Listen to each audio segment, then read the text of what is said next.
सविता तो जानती थी कि कृष्णा जिस लड़की से प्यार करता है वो उसकी कंपनी और उसके पैसों की वजह से ही उसके साथ है। और कृष्णा कहता है, माँ आप तो जानती ही हैं कि मैं राधिका से कितना ज़्यादा प्रेम करता हूँ और अब मैं यही चाहता हूँ कि वो जल्द से जल्द मेरी पत्नी बन जाए।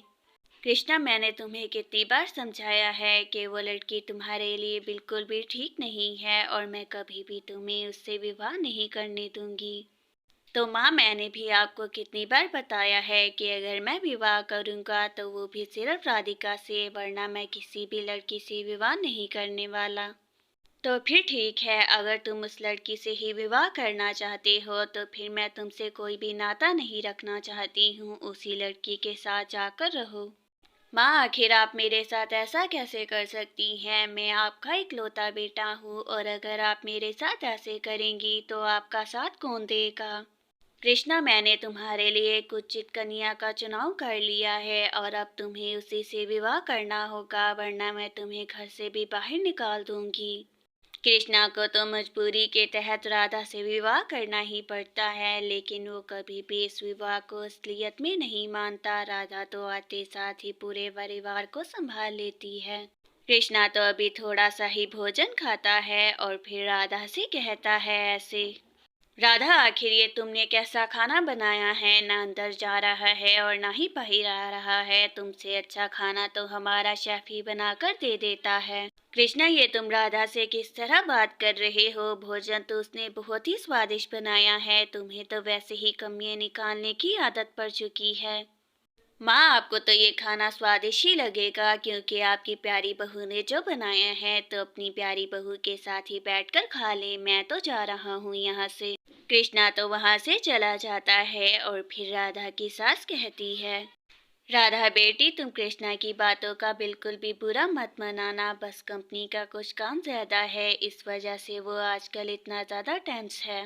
माँ बिल्कुल भी चिंता मत करें, मैंने कृष्णा जी के किसी भी बात का बुरा नहीं मनाया है। मैं समझती हूँ कि वो कितना ज़्यादा परेशान है कंपनी की वजह से। राधा बेटी तुम बहुत ज़्यादा समझदार हो, कृष्णा के इतना कुछ कहने के बावजूद भी तुमने उसकी किसी बात का भी बुरा नहीं मनाया। चलो अब खाना खा लो। राधा तो अपनी सास के साथ बैठकर भोजन खाती है और वहीं दूसरी तरफ कृष्णा तो बहुत ज़्यादा परेशान था। उसे तो समझ ही नहीं आ रहा था कि आखिर किस तरह वो अपनी पत्नी को घर से निकाले कि तभी वहां पर उसकी गर्लफ्रेंड का फोन आता है और वो उससे कहती है कि आखिर कितने समय बाद वो अपनी बीवी को छोड़ेगा, क्योंकि वो और इंतजार नहीं कर सकती। राधिका तुम बिल्कुल भी चिंता मत करो, मैं राधा को इतना ज्यादा तंग कर दूंगा कि वो खुद मुझसे बोलेगी कि वो मुझसे अलग होना चाहती है। ठीक है कृष्णा, मगर इस बात का खास ख्याल रखना कि वो राधा तुम्हें खुद छोड़े, क्योंकि अगर उसने तुम्हें नहीं छोड़ा तो तुम्हें तो उसे आधी ही कंपनी देनी पड़ेगी। बस तुम मुझे थोड़े वक्त का समय दे दो, उस राधा को तो मैं बहुत अच्छे से हैंडल करूंगा। वो खुद मुझसे डिवोर्स लेगी और कुछ भी देना नहीं पड़ेगा। कृष्णा राधा तो तुमसे ज्यादा अमीर है, बस वो यही चाहती है कि तुम उससे अच्छे तरीके से बात करो, लेकिन तुमने उससे बिल्कुल भी अच्छे से बात नहीं करनी। अरे वेदिका तुम तो उससे बात करने की बात कर रही हो, मैं तो उसे एक मिनट भी अपने घर और बर्दाश्त नहीं कर सकता हूँ, न जाने वो कब जाएगी।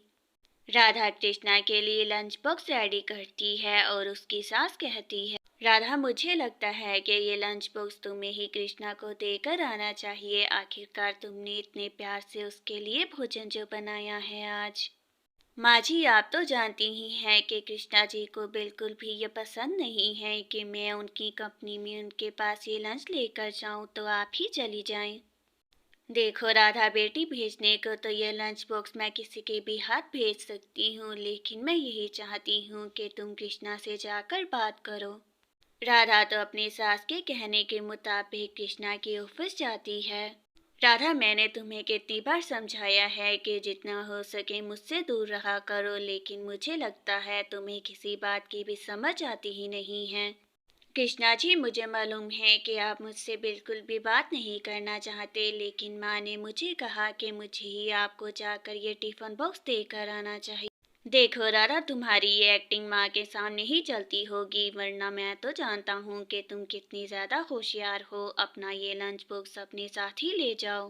राधा को तो बहुत ज़्यादा बुरा लगता है क्योंकि आज उसने पूरे दिल से उसके लिए बहुत मेहनत से लंच बनाया था, लेकिन फिर वो उसे लेकर वहाँ से चली जाती है। राधा तो दुखी मन होकर वहाँ से चली जाती है और इसी कुछ समय में कृष्णा तो उसे बहुत ज़्यादा तंग करता है, लेकिन फिर भी वो उसे छोड़कर नहीं जाती। और फिर राधिका उससे कहती है, कृष्णा, मैंने तुम्हें जितना समय देना था वो मैं दे चुकी हूँ। खुद तो तुम अपनी बीवी के साथ सुखमय जीवन व्यतीत कर रहे हो और मुझे वक्त पर वक्त सुना रहे हो। राधिका, मैं तुमसे बहुत ज़्यादा प्रेम करता हूँ और इस कुछ समय में मैंने राधा को बहुत ज़्यादा तंग किया है, लेकिन वो मुझे छोड़ ही नहीं रही है। ठीक है कृष्णा, अगर तुम मुझसे अब भी प्रेम करते हो तो बस मैं यही चाहती हूँ कि अब तुम मुझसे विवाह कर लो, इस तरह राधा भी तुम्हें छोड़ देगी। ठीक है राधिका, अगर तुम्हें मेरे प्रेम पर इसी तरह यकीन आएगा तो आज ही मैं तुमसे विवाह करूँगा। चलो मंडप में जाकर विवाह कर लेते हैं। कृष्णा तो वेदिका से विवाह कर लेता है और फिर उसे अपने घर लेकर जाता है। उसकी माँ कहती है, कृष्णा, ये सब कुछ क्या है? मैंने तुम्हें कितनी बार समझाया है कि ये लड़की तुम्हारे लिए बिल्कुल भी ठीक नहीं है और तुमने इससे विवाह कर लिया। कृष्णा, तुम मेरे होते हुए आखिर दूसरा विवाह कैसे कर सकते हो? मैंने तुम्हारी सेवा में कोई भी कमी नहीं छोड़ी, तुमने फिर मेरे साथ ऐसा क्यों किया? राधा, मैं तो कभी भी तुमसे विवाह करना ही नहीं चाहता था, वो तो बस मान ही मुझे बहुत ज्यादा प्रेशराइज किया तो मैंने तुमसे विवाह कर लिया। देखो राधा, मैं भी कृष्णा की पत्नी हूँ, तो जितना हक तुम पर उसका है उतना ही मेरा भी है। अब तुम इस बात को जितनी जल्द हो सके स्वीकार करो। और फिर वो दोनों अपनी सुहागरात मनाते हैं। ऐसे ही सुबह भी हो जाती है और कृष्णा अपनी माँ के पास जाता है और फिर वो अपनी माँ से कहता है ऐसे, माँ, मुझे लगता है कि आपको राधा की तरह वेदिका को भी कुछ समय देना चाहिए। मुझे पूर्ण विश्वास है कि वो आपका दिल जीत ही लेगी। ठीक है कृष्णा, तुम्हारे लिए मैं उसे भी एक चांस जरूर दूंगी, लेकिन उससे पहले मैं वेदिका की परीक्षा लूंगी और तुम कुछ भी नहीं कहोगे। राधा तो अपनी दोनों बहुओं को ही एक जगह इकट्ठा कर लेती है और फिर उन दोनों की ही परीक्षा लेती है एक साथ। वेदिका, राधा, मैंने अपना सब कुछ चैरिटी में दे दिया है, तो अब हमें ये घर छोड़ना होगा और अपने गांव में जाकर रहना होगा। माँ जी, ये तो बहुत ही अच्छी बात है। ऐसे उन गरीबों की भी मदद हो जाएगी जो इतनी देर से किसी की मदद की अपेक्षा कर रहे थे। माँ जी, मैं भी जानती हूँ कि चैरिटी करना तो एक अच्छी बात है, लेकिन आपने तो अपना सब कुछ ही दान कर दिया है। आखिर अब हम कहाँ रहेंगे? राधा और वेदिका, अब हम अपने गांव में जाकर रहेंगे। गांव में भी मेरा ही घर है, चाहे छोटा ही क्यों ना हो, लेकिन हम सब मिलकर वहाँ रहेंगे। कृष्णा, तुम अपनी माँ को कुछ समझाते क्यों नहीं हो? चैरिटी तो सब करते हैं, लेकिन इन्होंने तो अपना सब कुछ ही दान कर दिया। मैं ऐसे नहीं रहूंगी। वेदिका, हम दोनों तो एक दूसरे से प्रेम करते हैं, तो चाहे इस घर में रहें या उस छोटी सी झोंपड़ी में, आखिर क्या ही फर्क पड़ता है इस सब से। राधा बेटी, वेदिका ने तो अपना फैसला बता दिया है। अब तुम बताओ कि तुम हम दोनों के साथ उस छोटी सी झोंपड़ी में रहना चाहोगी क्या? माँ जी, मेरा परिवार तो अब आप दोनों से ही पूर्ण होता है, तो जहाँ आप रहेंगे मेरा संसार तो वहीं पर बसता है। मैं आपके साथ ही रहूंगी। तो फिर ठीक है बहू, जाकर अपने कपड़े पैक कर लो। और वेदिका, अगर तुम भी जाना चाहती हो तो हमारे साथ उस घर में रह सकती हो तुम। कृष्णा, तुम्हारी पहली पत्नी तो बहुत ज्यादा ही पागल है, लेकिन मैं इतनी पागल भी नहीं हूँ कि तुम्हारे प्रेम के लिए अब उस छोटी सी झोंपड़ी में रहूं जाकर। वेदिका, तुमने तो मुझे वचन दिया था कि चाहे सुख हो या फिर दुख, तुम दोनों में ही मेरा साथ दोगी, तो अब तुम ऐसा क्यों कह रही हो?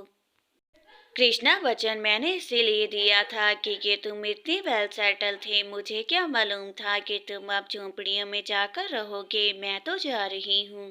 वेदिका तो झोंपड़ी का नाम सुनते साथ ही कृष्णा को छोड़ देती है। कृष्णा बेटा, मैंने तो तुम्हें पहले ही समझाया था कि वेदिका बहुत ज्यादा स्वार्थी है। अब तुमने भी देख लिया है कि उसने क्या ही किया। माँ, मुझे क्षमा कर दें, आप मुझे समझाती रही, लेकिन मैंने आपकी एक भी बात नहीं सुनी। लेकिन अब मुझे भी सब कुछ समझ आ गया है। अब कृष्णा के सामने भी वेदिका की असलियत आ जाती है और फिर वो राधा के साथ एक सुखमय जीवन व्यतीत करता है और खुश रहता है।